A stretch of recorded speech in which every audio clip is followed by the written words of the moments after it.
Bonjour, c'est un privilège de pouvoir prêcher sur un beau texte à nouveau de Ésaïe chapitre 50, le verset 4 à 11.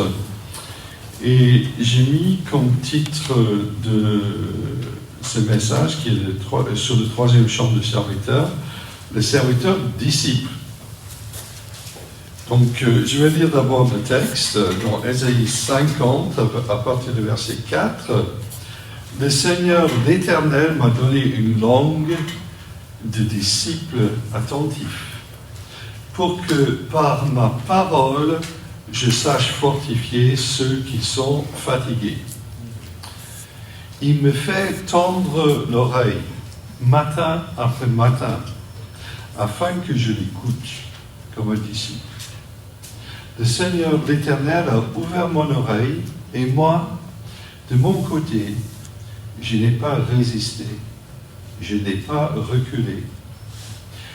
J'ai présenté mon dos à ceux qui me frappaient, et j'ai tendu mes joues à ceux qui m'arrachaient la barbe. Je n'ai pas caché mon visage à ceux qui m'insultaient et qui crachaient sur moi. Le Seigneur, l'Éternel, viendra à mon secours. Voilà pourquoi je ne suis pas confus. C'est pourquoi j'ai rendu ma face dure comme un caillou. Car je le sais, je ne serai pas dans la honte. Il est tout proche, celui qui me rendra justice. Qui veut contester avec moi? Comparaissons ensemble, ou m'attaquer en jugement qui s'approche de moi. Le Seigneur, l'Éternel, viendra à mon secours. Qui me condamnera? Mes adversaires tomberont tous en loques comme de vieux habits. Les mythes les dévoreront. Qui parmi vous révère l'Éternel, qu'il écoute son serviteur? Si quelqu'un parmi vous marche dans les ténèbres sans avoir de lumière, qui place sa confiance en l'Éternel, qui s'appuie sur son Dieu. Mais vous qui allumez un feu et qui vous entourez de flèches embrasées, allez donc dans les flammes de votre propre feu, et au milieu des flèches embrasées par vous-même. C'est par moi que cela vous arrivera, et c'est dans la douleur que vous vous coucherez. Alors, quelques mots d'introduction. Ce troisième chant du serviteur comporte plusieurs particularités. Alors, bien sûr, il reflète quelques éléments qui ont déjà été enseignés sur ce serviteur. On voit que c'est une personne. On voit qu'il agit selon la compassion de Dieu. On voit que le sort de ceux qui l'écoutent dépend de leur accueil de son message. Et il a un rôle qui n'est pas celui d'un serviteur ordinaire, dans le sens qu'il juge ses ennemis. Le mot serviteur ne paraît pas, mais en fait, en lisant, je me suis rendu compte qu'il y a dans le verset 10, mais il paraît assez tardivement dans le texte. Mais la notion de disciple est introduite et développée. Le disciple qui écoute Dieu, qui est envoyé, qui est en relation avec Dieu, qui persévère, qui appelle les hommes à Dieu, et qui annonce le jugement. C'est intéressant également dans ce passage le titre de Dieu, le Seigneur l'Éternel. C'est la combinaison des deux mots. Il y a la juxtaposition de deux mots, Adonai et Yahvé. Et on voit que donc Yahvé, c'est Dieu l'Éternel, qui je suis, celui qui est là de tout temps. Et Adonai, qui est vraiment le Seigneur, le Maître. Et la seigneurie de Dieu l'Éternel sur son disciple serviteur est ainsi soulignée en utilisant ces mots. À noter aussi que le Seigneur l'Éternel, ce qu'il fait et ce qu'il fera. Si ce texte paraît à la première lecture être à propos du disciple, il y a des choses qui relèvent de l'action de Dieu. C'est Dieu qui donne à son serviteur la langue d'un serviteur attentif.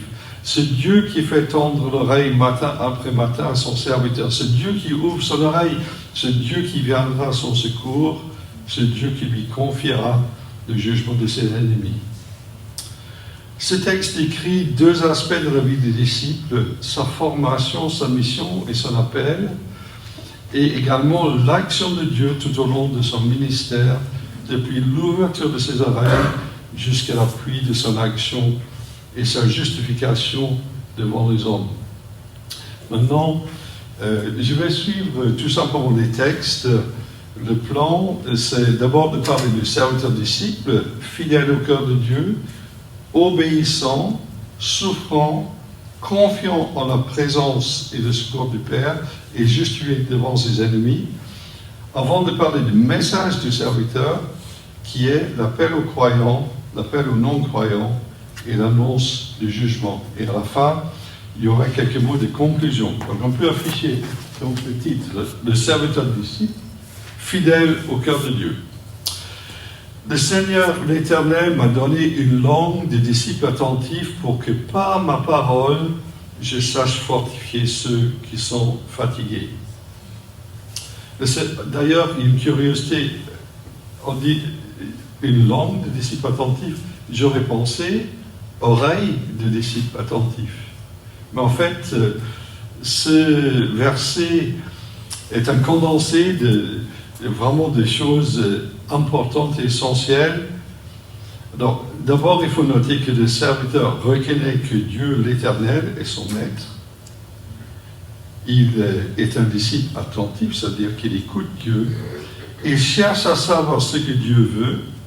Il comprend ce que Dieu veut et il parle. Dans Hébreux 10, verset 7, nous pouvons lire concernant Jésus en venant dans le monde.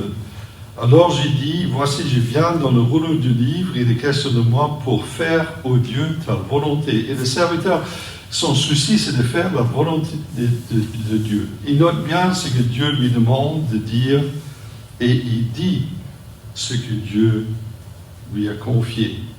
Et c'est important, la parole. C'est une chose d'être dans l'écoute, et c'est sûrement très important, on parlera de ça un peu plus tard, mais il faut aussi parler à un certain moment.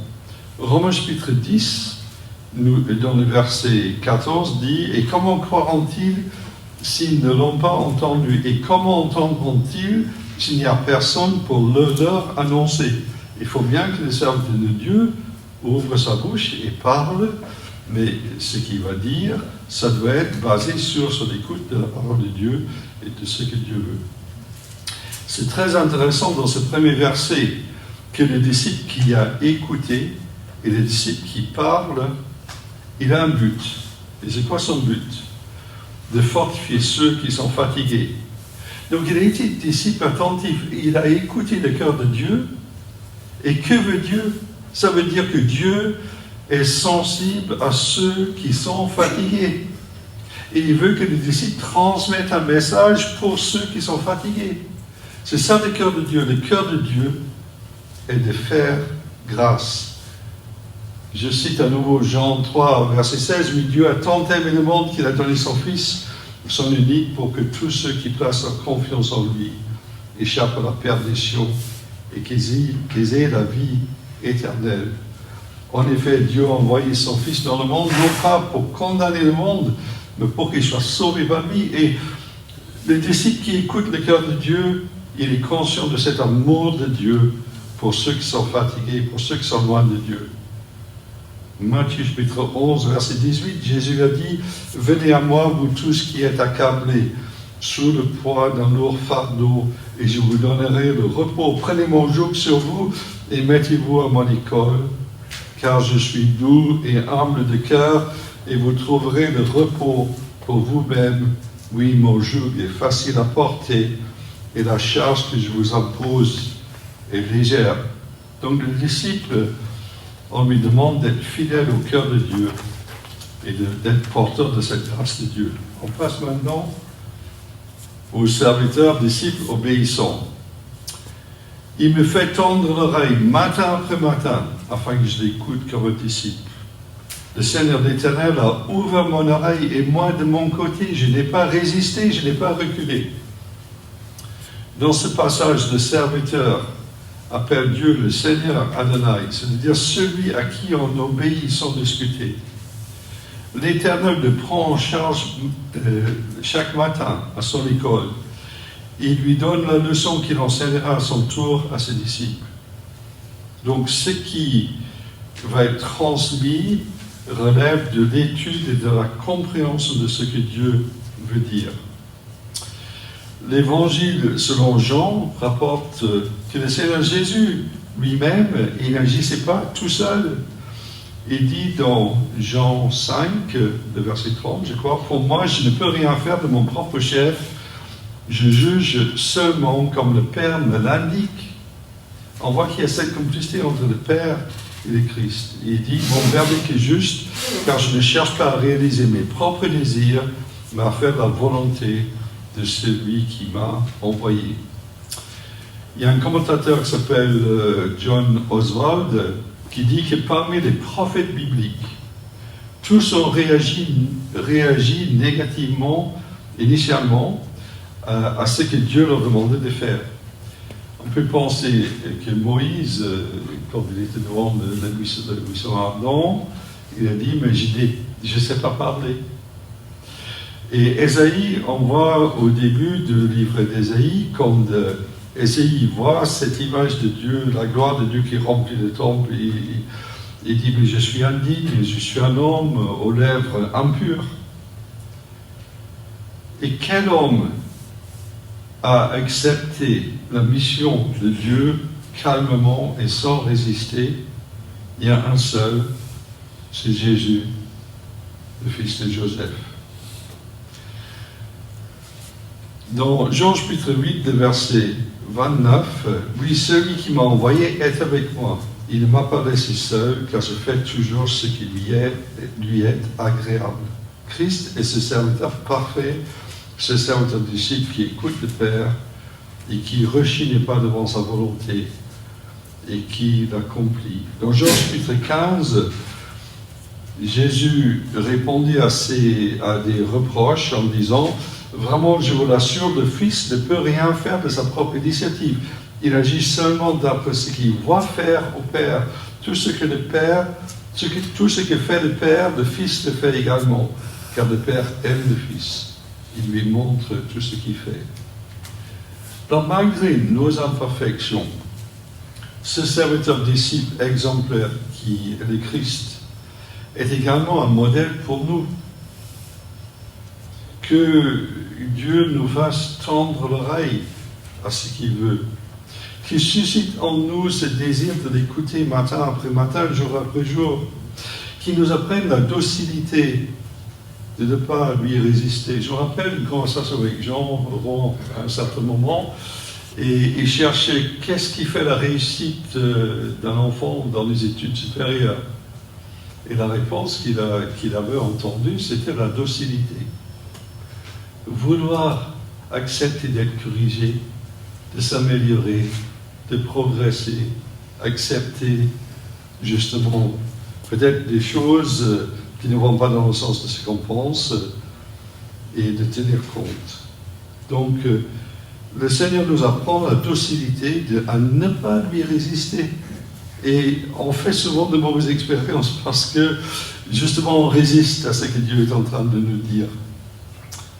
Nous pouvons vivre un temps à part aussi dans la recherche de la volonté de Dieu pour notre vie.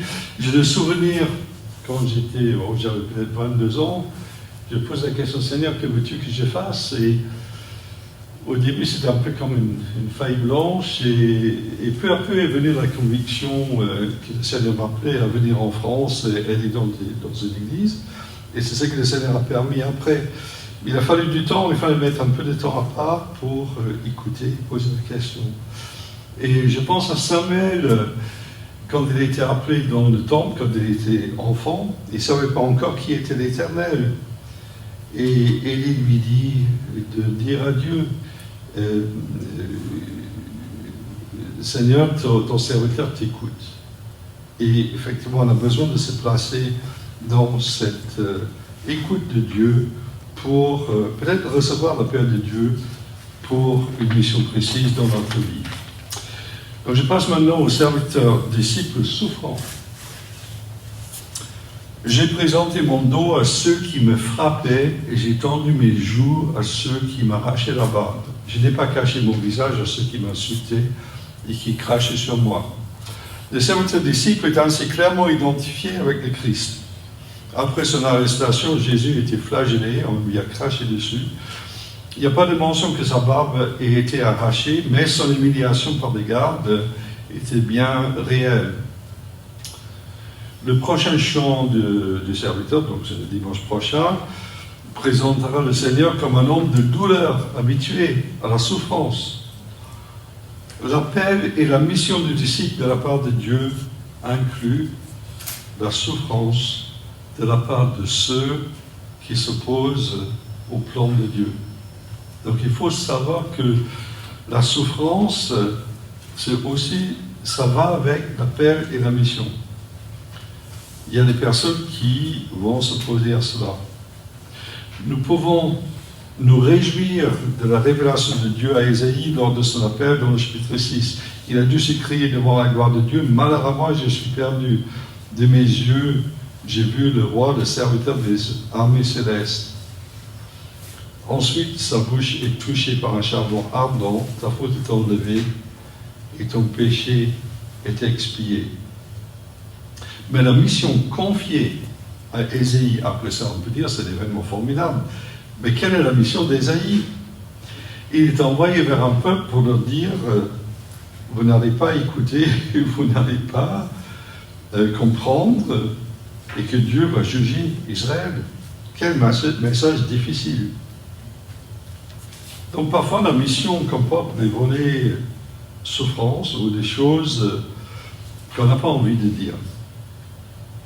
Le Seigneur dit à Ananias, dans le livre des Actes, lors de la conversion de l'apôtre Paul, « Je lui montrerai moi-même tout ce qui devrait souffrir pour moi. » Et heureusement que Dieu a montré à Paul, en même temps qu'il a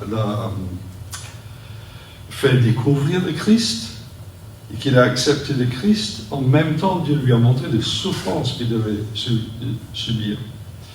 Et l'apôtre Paul a vécu beaucoup de souffrances. Il y a des listes à plusieurs endroits, dans 2 Corinthiens, dans d'autres livres du Nouveau Testament, qui montrent quand même que s'il n'avait pas ce sens de mission, s'il n'avait pas cet appel de Dieu, et si Dieu ne l'avait pas averti, il n'aurait pas tenu. Jésus a dit dans Jean chapitre 15, verset 20, « Souvenez-vous de ce que je vous ai dit, le serviteur ne jamais supérieur à son maître. S'ils m'ont persécuté, ils vous persécuteront aussi. » Dans Luc 25, les versets 25 et 26, aux disciples sur la route d'Emmaüs, « Ah, hommes sans intelligence, vous êtes bien lents à croire tout ce que les prophètes ont annoncé. Le Christ ne devait-il pas souffrir toutes ces choses avant d'entrer dans sa gloire ?»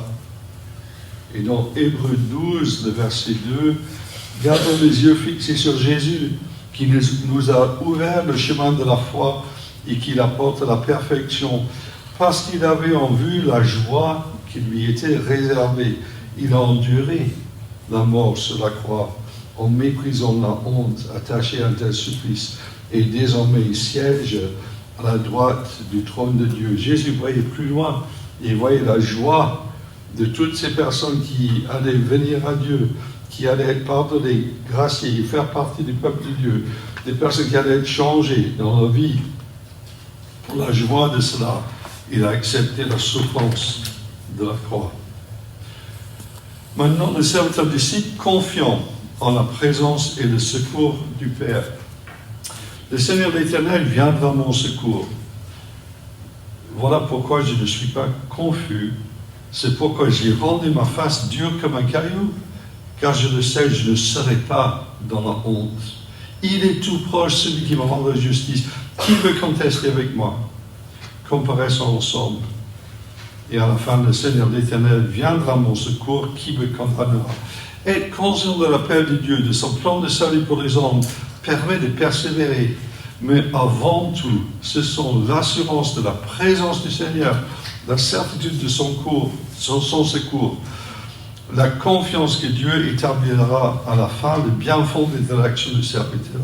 Ce sont des choses qui nous aident à tenir jour après jour.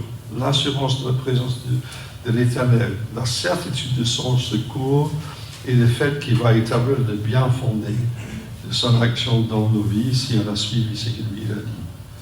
Dans Matthieu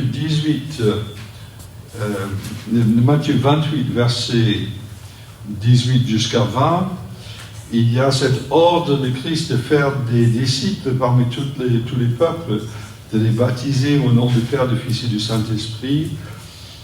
Et Jésus dit à la fin de ces versets, « Je suis moi-même avec vous chaque jour jusqu'à la fin du monde. » Donc l'endurance vient de l'écoute de Dieu, un appel clair, une mission claire, et la fidèle présence de Dieu jour après jour. Dans Romains 5, nous pouvons lire que la persévérance conduit à la victoire dans l'épreuve, et certaines traductions disent la persévérance conduit à la preuve de la fidélité de Dieu. Maintenant, le prochain point, le serviteur disciple, le justifié. C'est assez court, mes adversaires tomberont tous en loques, comme de vieux habits, les mythes les dévoreront. Donc ceux qui pensent s'opposer au serviteur, en fait, ils se trouvent à la fois, ils se trouvent écartés. Donc notre service peut être en vue d'un résultat que nous ne voyons pas de notre vivant, tout comme les prophètes de l'Ancien Testament et certains missionnaires. Je ne sais pas si vous connaissez des histoires missionnaires de personnes qui ont œuvré dans un pays et n'ont pas vu de résultat pendant des années, mais toute l'étendue de l'œuvre de Christ sera révélée lors du jugement dernier. Tout genou pliera devant lui. Combien il est difficile pour le serviteur disciple d'agir par la foi sans forcément avoir des résultats immédiats. Mais si je comprends bien, il vaut mieux être encouragé par la présence et le secours de Dieu que par nos résultats. Le jour du jugement dévoilera ce que Dieu a accompli par nos vies et notre service. J'arrive maintenant à l'appel et le jugement à venir. Donc, le serviteur disciple, il a pour mission d'appeler et d'annoncer le jugement. Donc, il y a un appel d'abord aux croyants, dans le verset 10. « Qui parmi vous révère l'Éternel, qu'il écoute son serviteur ?» Ceux qui professent la foi en Dieu sont appelés à écouter son serviteur de Christ. Mais combien d'Israël l'ont accepté? Un certain nombre, mais pas tous. Et effectivement, on peut être chrétien, mais ce qui est important, c'est d'être à l'écoute de ce qu'il dit de Christ et de cette révélation de Christ en Jésus-Christ, de cette révélation de Dieu en Jésus-Christ. De même, les chrétiens disciples doivent se rappeler de l'enseignement des Écritures et encourager la compréhension de la parole. La parole non seulement pour comprendre intellectuellement, mais également pour mettre en pratique dans sa vie. Donc, il appelle aux croyants qui révèrent l'Éternel d'écouter son serviteur de Christ. Et on peut toujours aller plus loin dans cette écoute du Christ. Il y a un appel aux non-croyants maintenant. Si quelqu'un parmi vous marche dans les ténèbres sans avoir de la lumière, qui place sa confiance en l'Éternel et qui s'appuie sur son Dieu. Donc il y a des personnes peut-être qui ont l'impression de marcher dans les ténèbres, où ils ne voient pas où aller, ils ne voient pas en qui se confier. Et le message de l'Évangile, c'est de placer sa confiance en l'Éternel, en Dieu, en ce qu'il a fait en Jésus-Christ, qui s'appuie sur Dieu. L'appel aux non-croyants, justement, c'est essentiel pour justement faire ce que Dieu veut, qui est relever ceux qui sont fatigués, ceux qui n'en peuvent plus. C'est pour vous, si vous vous sentez désemparés, mais vous êtes près du royaume.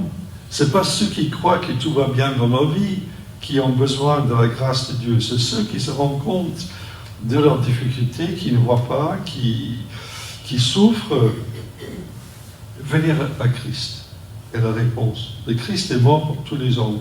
Il a enduré la croix pour la joie de voir des personnes accepter la grâce de Dieu. Et n'oublions pas les prisonniers, au figuré et au sens propre. Et je remercie le Seigneur pour ceux qui font un travail parmi les prisonniers. Il y a un certain nombre d'aumôniers évangéliques. J'entends Pascal Vicaire, qui était pasteur chez nous, est également aumônier actuellement.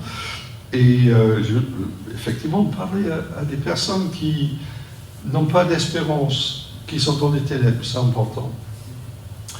Mais il ne faut pas oublier, malgré l'appel aux croyants et l'appel aux non-croyants, il y a un jugement à venir. Donc pour tous ceux qui se sont opposés d'une manière dure à l'Évangile et qui n'ont pas accepté le Christ, il est dit dans le verset 11, « Mais vous qui allumez un feu et qui vous entourez de flèches embrasées, allez donc dans les flammes de votre propre feu, et au milieu de flèches embrasées par vous-même. » Alors déjà, il y a une indication là que souvent les personnes qui font des choses et créent leur propre piège, sans doute, ils subissent les conséquences de leurs propres actions. Mais il y a une petite phrase qui arrive après. Le serviteur dit, « C'est par moi que cela vous arrivera. » Et là, on voit que le serviteur a ce rôle de juge. Et qui c'est ce serviteur qui a le rôle de juge?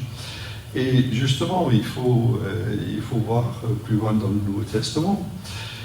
La mission du Christ n'exclut pas l'annonce du jugement pour ceux qui n'écoutent pas l'appel de l'Évangile. Dans Jean chapitre 3, on aime bien le verset 16, mais le verset 18 dit « Celui qui met sa confiance en lui n'est pas condamné, mais celui qui n'a pas foi en lui est déjà condamné. » Et le verset 19 « Et voici en quoi consiste sa condamnation, c'est que la lumière est venue dans le monde, mais les hommes lui ont préféré les ténèbres parce que leurs actes sont mauvais. » Et dans Acte 17, le verset 31, l'apôtre Paul à Athènes, il dit que Dieu a fixé un jour où il jugera le monde entier en toute justice par un homme qu'il a désigné pour cela, c'est-à-dire le Christ. Donc, quand on voit cette phrase, c'est pas moi que ça arrivera, on peut penser que c'est le Christ qui parle. Donc, c'est un rôle de serviteur disciple. On voit le serviteur à l'écoute qui obéit à son maître, mais on voit à la fin ce serviteur juge. Qui est la personne qui peut remplir ces deux rôles parfaitement? C'est le Christ. C'est une annonce du Christ. En conclusion, le Christ est le serviteur disciple. Il est celui qui écoutait le cœur de Dieu. Il n'a pas rechigné devant sa mission qui lui était confiée pour le salut des hommes. Il avait une confiance entière en la présence de son Père et son secours tout au long de son ministère. Il a pu endurer la souffrance, car il voyait le but, la finalité, le salut des hommes. Il savait que son action ne serait pas sans résultat et que le Père le justifierait devant les hommes. Nous sommes des disciples imparfaits. Nous avons à apprendre à écouter attentivement et dociles entre les mains de Dieu. Nous avons à apprendre à persévérer dans l'adversité en faisant confiance en Dieu. Que Dieu nous fasse la grâce de chercher sa face pour recevoir sa pensée et diriger notre vie selon son appel. Que Dieu nous fasse la grâce de bien comprendre notre mission et d'accepter que nous ne verrons pas forcément tous les fruits de notre service à court terme ou de notre vivant. Et qu'il nous fasse la grâce d'avoir confiance que notre travail pour le Seigneur n'est pas en vain. 1 Corinthiens 15, verset 58. C'est pourquoi, mes chers frères, soyez fermes, ne vous laissez pas ébranler, travaillez sans relâche pour le Seigneur, sachant que la peine que vous vous donnez au service du Seigneur n'est jamais inutile.